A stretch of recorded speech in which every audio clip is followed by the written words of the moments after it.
Diop moom dafa maa rusloo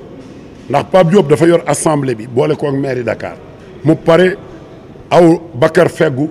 ndax bii ñu mu ñu ñàkkee fii ñu jox ko Sénat mu nekkaat président Sénat fukki at ak ñaar mu nekk ci bopp yëf yi di ndaataa talax di ci jëriñu nguur googu nag neex ci Pape Diop bi ñu daanoo ñoom ñàkk mu langi ci gannaaw Ablaye Wade ndax bu demoon du am benn député ndax liggéeyul lu tollool ndax bi mu yoree nguuram daa tëji buntam tëji biroom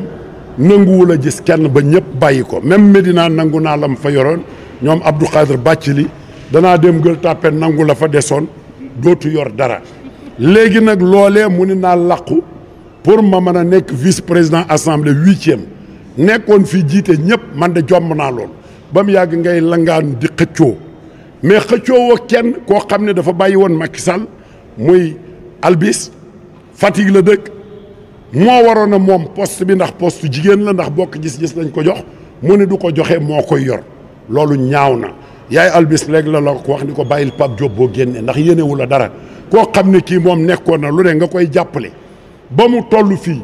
muy xëccoog yow ñeenti weer ndax moom nee na dañ bu ngeen ko defee président benn mandat lay laaj kan mooy def Pape Diop président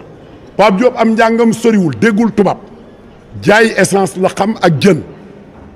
Ablaye Wade rek ko dimbali kenn mësu koo xam ndax xamuñu Pape Diop la tuddoon xamuñu nu mu tuddoon ndax dégg naa sax ñoom ñuy tamante naan dañ doon rey ay puune Ablaye Wade da ko wax